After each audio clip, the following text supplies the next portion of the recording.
Hi everyone. In this episode, I get a chance to speak with Dsouza. Alan is the founder and CEO of Outbox Labs. Outbox Labs recently did a revenue of $10 million in about 13 months. In this episode, we do a bit of an analysis on what factors led to that growth. We also discuss the importance of distribution as software gets more and more commoditized. And since Outbox Labs is bootstrapped, we discuss the difference between running a venture-backed company versus a bootstrap company. If you're a founder looking to build in the AI space, or if you're generally interested in entrepreneurship, this episode should be really useful to you. I had a great time recording this episode and I hope you guys find this useful.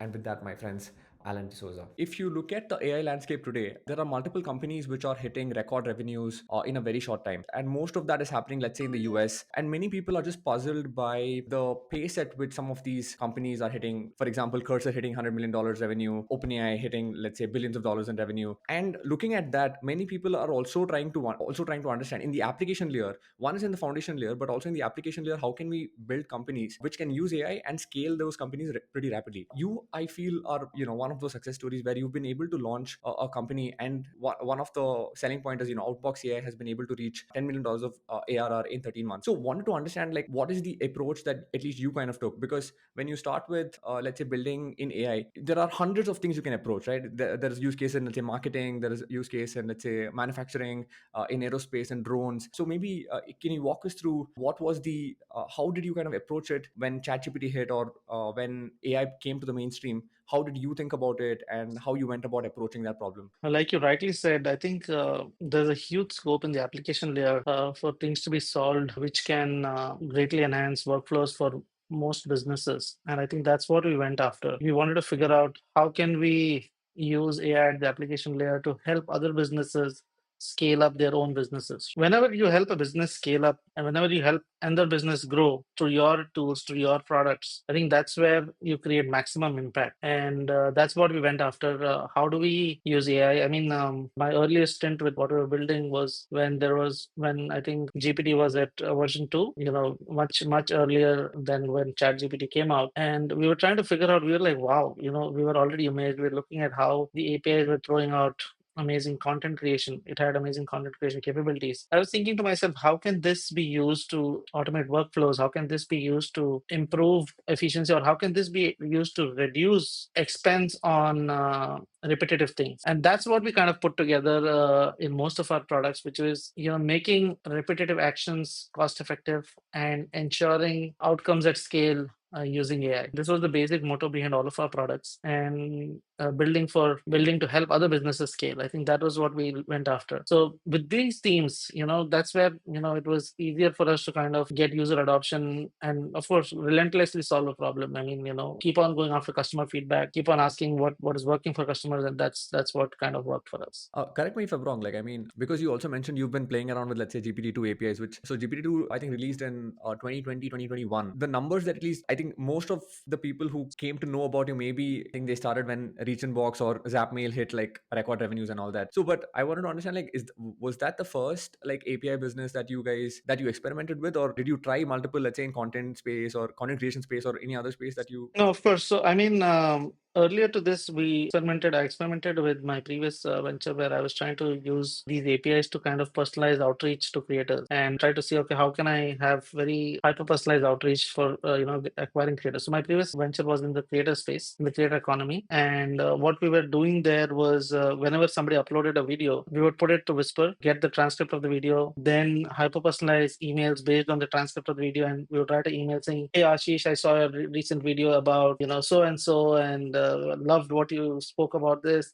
By the way, here is something that you can do. And that guy and the creator was like, wow, amazed, because AI had not gone mainstream by then. And of course, it was never in emails by then. And the creators were amazed. They were like, wow, these people have really gone through our videos and they've kind of watched this and they've written to us. So this is how we had initially acquired about a million plus creators just through cold outreach. So this is where our earlier thing, though it was not a product or we had not productized anything, it was just a thought that we had and we kind of implemented that. And of course, then we brought it to the masses and we say, okay, how can we kind of productize everything that we've thought of, and how can other businesses start utilizing this capability that we had? Would you say, is there a difference between, let's say, building a traditional SaaS product and building, let's say, AI native? Would you say your product is like an AI native product? And is there a difference between, let's say, building a regular SaaS product and versus, let's say, building an AI native product? Of course, I mean, I think I wouldn't say ours is a AI native product. I think we are a AI enabled product because we're utilizing AI in a lot of our workflows, but it's not a native AI. It's a traditional SaaS business which is enhanced using AI. Where wherever critical, wherever we can improve workflows using AI, we're doing that. And I don't think there is any business, any SaaS that you can have that you can say, okay, I'm going to build it without AI today. I mean, I think that option is not available anymore, right? I mean, if you're going to say that, okay, I'm just going to build a product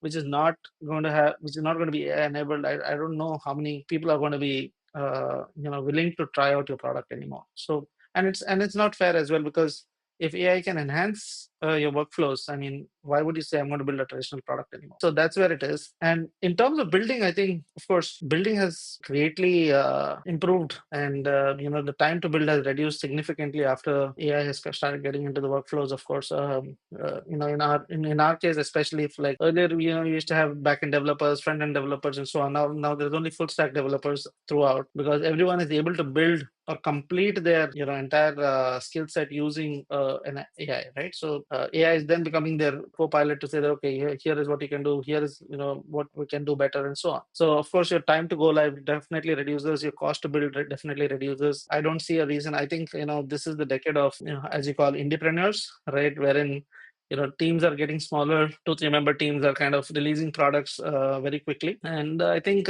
distribution is your only moat. So if you're able to have a good idea, if you're able to have a good understanding of a problem statement from your customers, I think distribution can be the only moat, and everything else is monetized. Just to double click on that, right? Like, because you also said, like, previously there were backend engineers, front end engineers, and right now there's only full stack. Also, because a lot of people are using AI to streamline, to build products faster, which also means, like, what you can build today, somebody can copy tomorrow. I mean, that was the Yeah. case. That was the case earlier as well. But that earlier you had to hire somebody who had, like, deep specialized knowledge, and then they would take time to build and all that. But right now, Yeah. it's that process is very shortened. Absolutely. So, I mean, even if you look at our products, right? I mean, if you look at Zapmail today, for example, right? Zapmail is the email infra product. We see people trying to copy our product almost every week or every 2 weeks at least, right? So we keep on seeing new copies coming up. A lot of our, the new entrants in the space, they also mention Zapmail on their websites, right? So they say, oh, we are so much better than Zapmail. We are so much better than Zapmail, kind of thing, after copying our product, right? So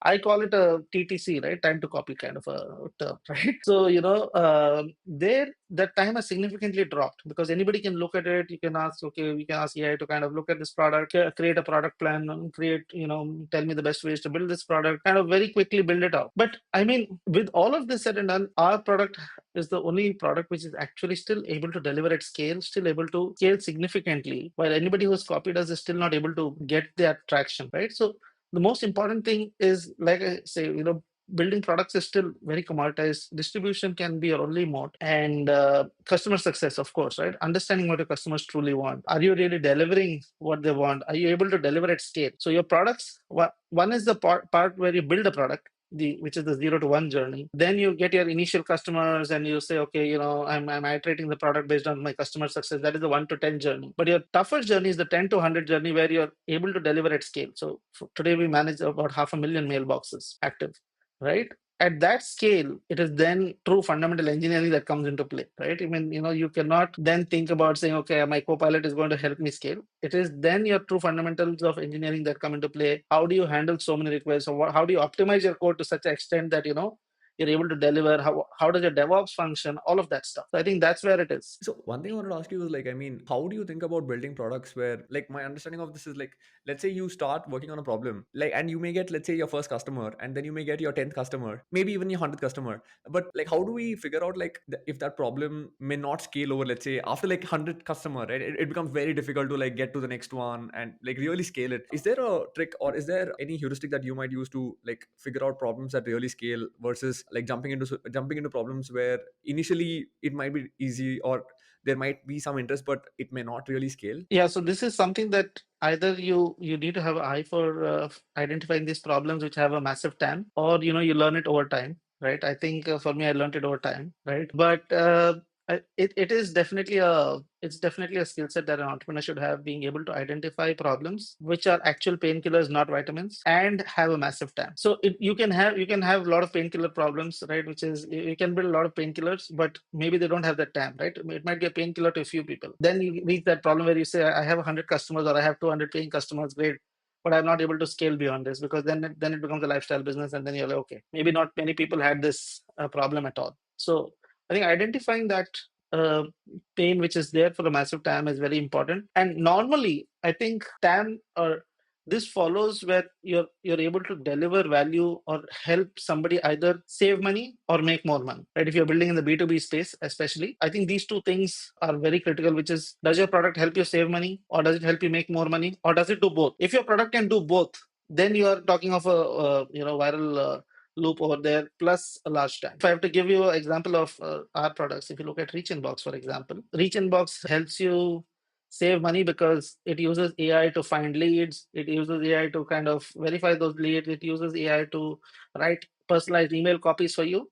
And then it helps you make money, because then it also sends out, and then when you get responses, these are people who are interested in your business, right? So it helps you get leads at a very low cost, right? So then it's saving you money plus making you money, and then that's where you have your distribution. So everybody is like, okay, let me get this product. So if I can digress a little bit here, because you mentioned save money and make more money, if I can bring this down to the Indian context, right? I have heard from multiple people that like making money in India is very difficult, even if you like have a very valid value proposition of, let's say, if you go to a business and tell them we can save you X number of man hours, and this process will be faster, but the willingness to pay and the ability to pay is very less. Has this been your experience as well? How do you think about the Indian market when it comes to like B2B?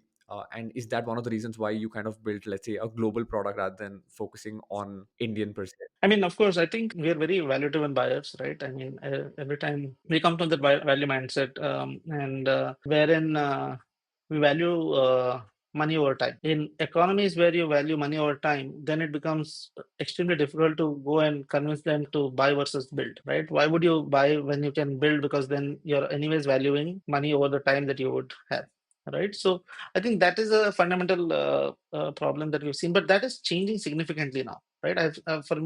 In my journey since 2008 now, if I were to compare my first startup versus today, I see many more businesses opening up. Even in our own products, we've seen, like, if I would compare 2023 to 25, I've seen a significant number of businesses coming to us and saying, okay, I mean, I can do this as well, but I would be okay for you to pay you guys to do this for me. So we're seeing that shift coming in slowly as more and more entrepreneurs are building products with AI coming in, especially now with more entrepreneurs being able to build faster at a much lower cost. I think that shift is definitely coming in the Indian mindset as well, where they understand that, okay, I have to pay to get some products, and you cannot keep on building everything. You have to go and buy other services as well. I think that's definitely coming now in the Indian buyer mindset.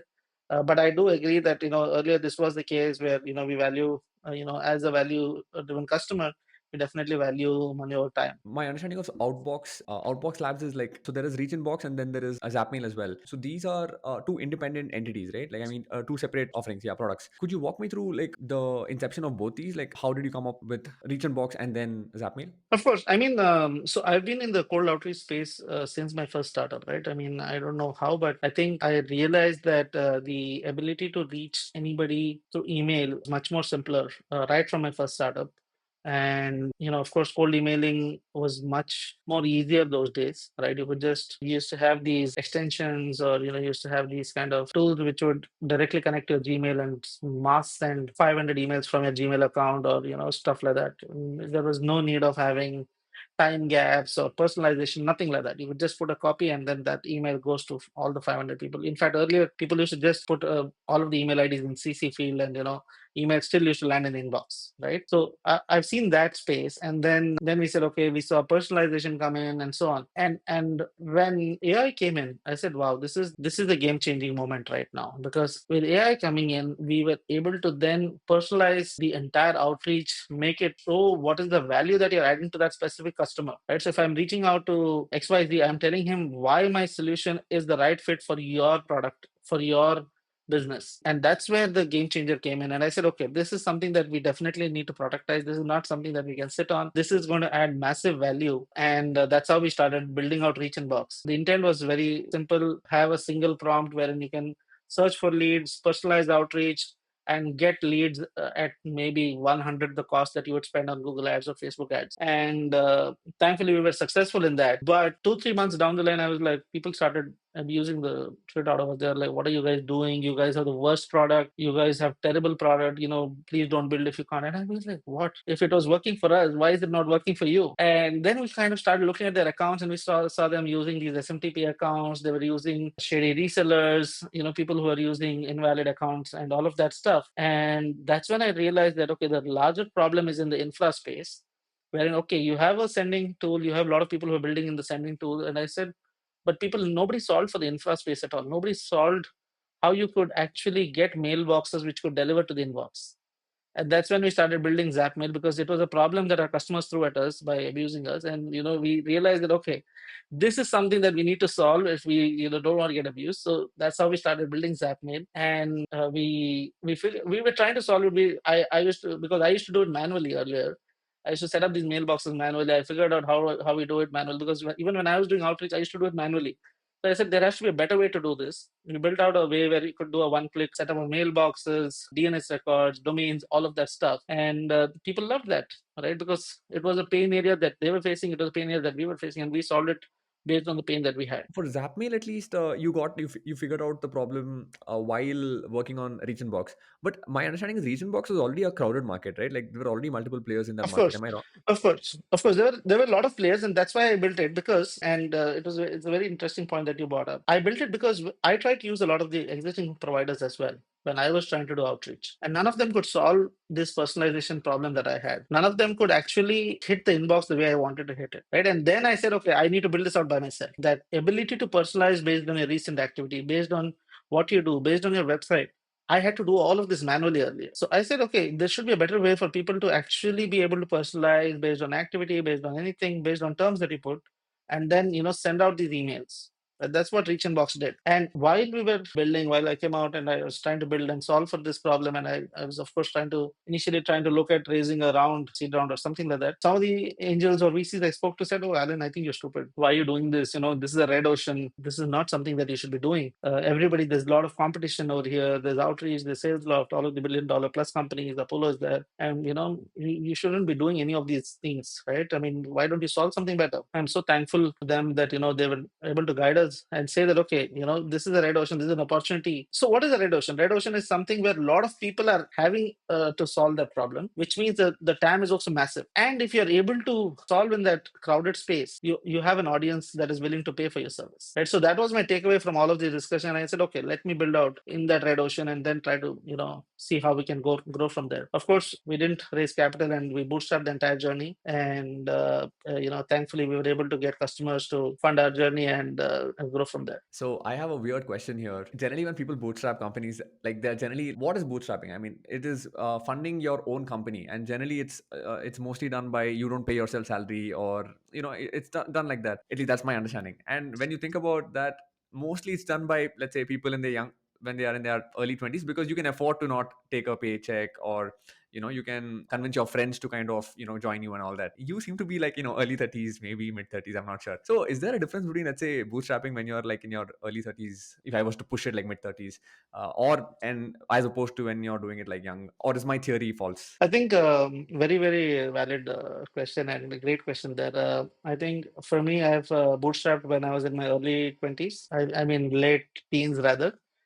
And then also in my mid 30s, right? So, I mean, it's vastly different. It is very different because when you're in your early 20s and you're bootstrapping, you have everything, you can risk anything and everything, right? I mean, you can take those extremely bold bets, and you can, your body also has that energy to go on 18, 20 hours a day and all of that stuff. And when you're bootstrapping a little later in your journey, of course, and if you have a family and if you have kids and all of that, I mean, it is subconsciously, it of course hits your mind that, okay, how am I going to be able to do this? Am I going to be able to pull off? Is this going to work fine?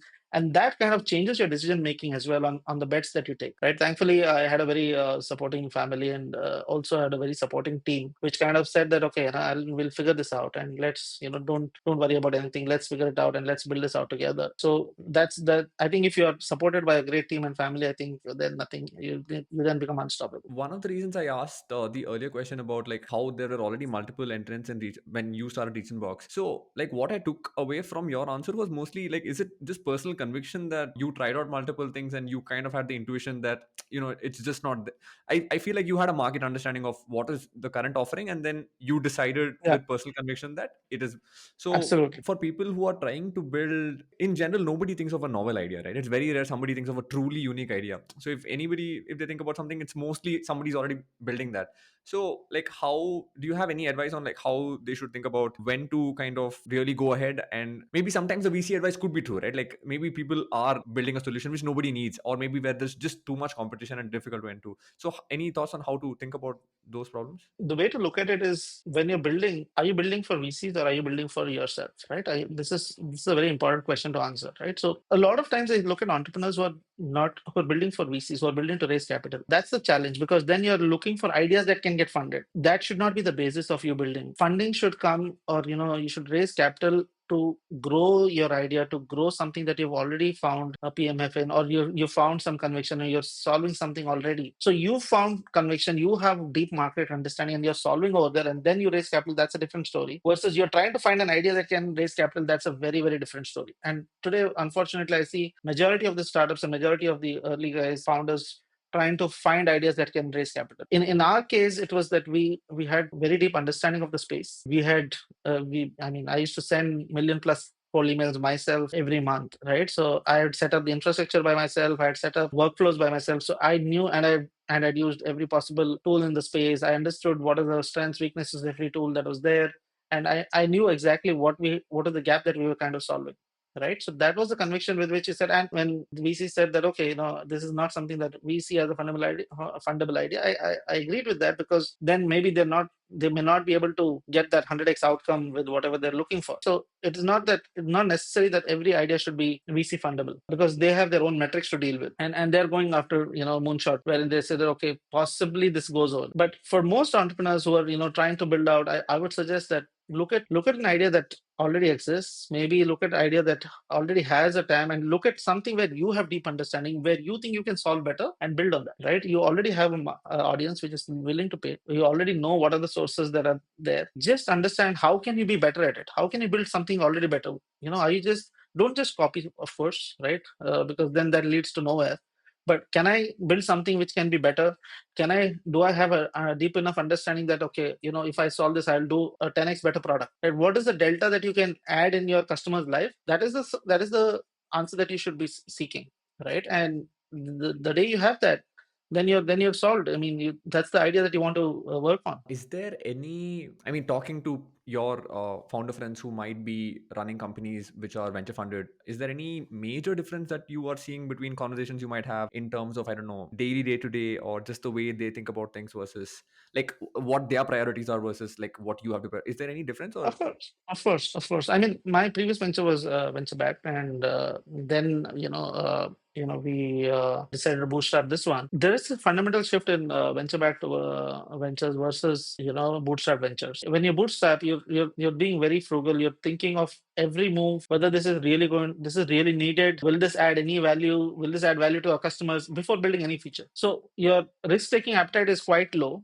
but also and your ability for making mistakes is very low, but also it means that every move is very, very calculated, and every move might actually yield in net positive outcomes. In When you venture back, your risk taking appetite is very high, because okay, we have enough money to make payroll for the next several months. We can hire, right? I mean, when you're and I see in most of these ventures, I see that sometimes whenever you hit a roadblock, the solution that most founders seek is, okay, let me hire more people to solve this. I always say that startups mostly don't die of starvation, they die of indigestion. So it's not, hiring more people is often not the solution. It is probably fixing processes, fixing fundamental issues, what is the understanding, what is doing a RCA and understanding what is your root cause. That analysis sometimes is often missed in when you're venture backed, I feel.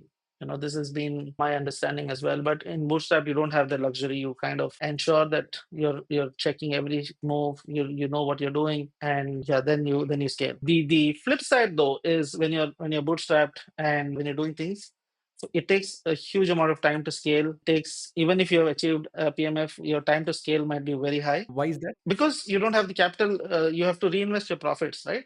You don't have enough capital to go out there and for example, you understand that this channel is working really well for user acquisition. I can't go all out and say, okay, let me add $1 million here for customer acquisition because this is working well for me. In venture backing, you know that okay, if this solution, if this channel is working, I can go and add a huge amount of money in that channel, keep on gathering market share, and then figuring out how I want to monetize that audience. So this is the flip side, and these are the cons to bootstrapping as well. But that's a choice that you make. Which also means I think there are very, not few, but there are very specific things that bootstrapping might work, right? Because I'm looking at the flip example here, like OpenAI. I don't think OpenAI could ever be successful by bootstrapping, right? Absolutely. So exactly like you rightly said, there are certain categories that you can't bootstrap at all, right? Where you need to have that venture backing and you need to have that capital to kind of scale, right? You cannot definitely build products like OpenAI by having a bootstrap mindset at all. One more thing that you mentioned was like how every move is calculated. And I was watching one of your earlier interviews as well. You start selling before you even build the product. Am I getting that right? And if so, like, what is the philosophy there? Of course, so I think this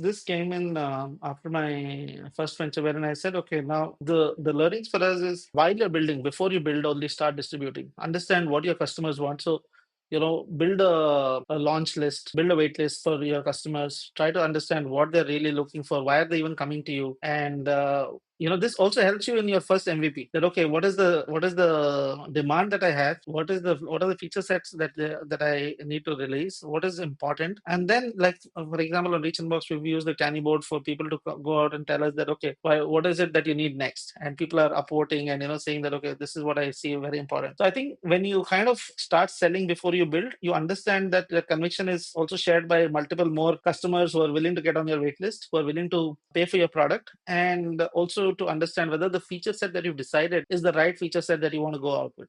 Right. So I think this is where it is.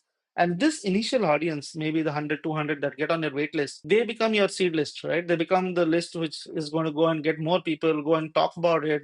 These are the people who have truly believed in you, truly trusted you. Right. So then this becomes your flywheel to say, okay, these are your initial earliest affiliates. These are your earliest people who write on LinkedIn, Facebook, whatever. So I mean, that's how I like to build products. Just going back to the $10 million ARR, right? Like you have built multiple businesses till date. Like this is not your first this is not your first stint, right? Have you done any like thinking on like why is this also the first time that you have scaled it so quickly? No, I think almost every business that we've had has scaled quickly, but I think in the B2B side, this is the first one that we've scaled to this extent. All my other businesses were mostly in the B2C side.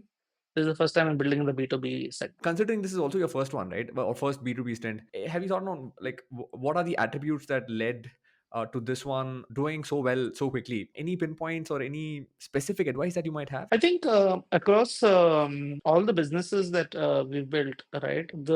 When you start thinking of what to build, you also start thinking of how will I distribute this? What are the channels of distribution that can work for us, right? So this we would most entrepreneurs unfortunately think of this after their product goes live, after the product is out there, right? For us, we would think of this parallel to building, right? Okay, this is what we want to build. What are the channels that might work well? Let me start exploring and let me start experimenting with each of these channels.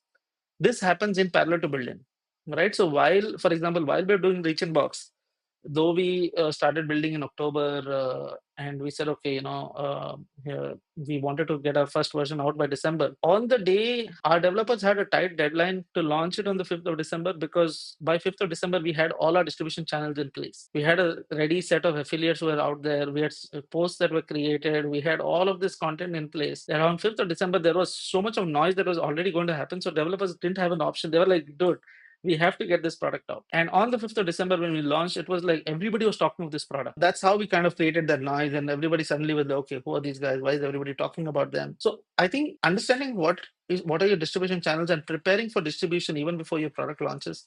I think that's very, very critical, and that's something that we've done across our products. And I think that's been a major reason why we've been able to get good distribution and good user base across products. My understanding is like, so distribution you attribute, and distribution has come up multiple times in this discussion as well. So your core philosophy seems to be like you need to crack distribution to be able to do anything significant. Absolutely. I think that is I think it's a core, it should be a core strength area for any entrepreneur. You should understand distribution, especially in today's time when technology is commoditized, when everything else is commoditized. I think distribution can be your only mode. Any advice, any specific advice that you might have for people to like think about distribution? Or my understanding of distribution is just how you sell that product, right? Like that's my understanding. Like how do you Channels. How do you get people to know about you? How do you get people to know about your product? Who are the advocates for your product? How do people hear about your product in the most cost effective way? Right. So for most people, distribution is Google ad, right? So that works if you raise capital, and if you're able to spend that kind of money without having to worry about ROI. But there are very creative ways of getting distribution,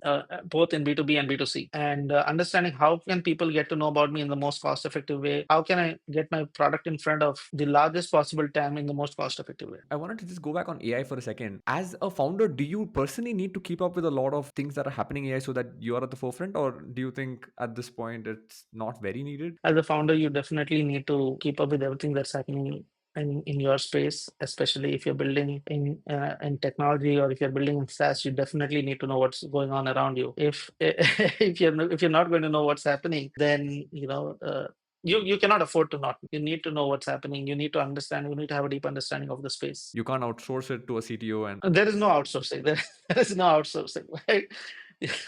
So having that product understanding, and how having, I mean, I believe that, I think recruiting and product, I think these are two areas where you can definitely not outsource, right? I mean, these are two things as an entrepreneur, as a founder. You cannot say that, okay, I will hope that somebody else will do this for me. No, nobody is going to solve it for you. You have to solve it, because everybody else is looking up to you to solve it. So I think that's something that you need to keep on going deep and deep into, and have that solid understanding. I just want to. So my understanding is you also you're based out of UAE. Any difference in like the UAE business culture versus, let's say, a Bangalore business culture? Because I think you're familiar with Bangalore more. I wouldn't say difference. I think Bangalore has a great startup culture, and I mean, always Bangalore boy. Yeah, we started from there, and even today our offices are there, and everything is. I would attribute a lot of success to Bangalore for sure. There is, in terms of building, of course, in terms of talent, in terms of culture, in terms of a lot of things. I think Bangalore definitely has a much more rooted startup culture than most places globally. UAE is very different in terms of the lifestyle it can offer, in terms of the infra it can offer, in terms of the opportunities, entrepreneurial opportunities, connections, network that it can offer at scale. Right? I mean, a lot of successful entrepreneurs move to the UAE to further a network with other similar mindsets, and that is something that definitely I've seen in UAE. Not that Bangalore doesn't have that. Of course, Bangalore also has, but I think over here I've been able to kind of track and build that network quite successfully. Like how important is the network? I mean, like I've heard mixed opinions on this one, because some people say just focus on the product, network will come. Like how do you think about that? I think it's quite important. Definitely, it is important. I mean, it depends on what stage of your entrepreneurial journey you are at, right? I mean, is it important at 0 to 1? Is it important at 1 to 10, or is it important at 10 to 100? Right? Mostly, your network is important when you have to, when you have to ask opinions, or get unbiased opinions. Understand that, okay, because these people have already gone through the issues that you're going through, right? Oh, how did you do it? How did, is there a better way to solve this? I'm doing it this way. Is this the right thing? What are your thoughts? Having that ability to talk to these kind of people, get that understanding. I think that's very, very powerful, right? I mean, I think this also happens in the premium institutes of India.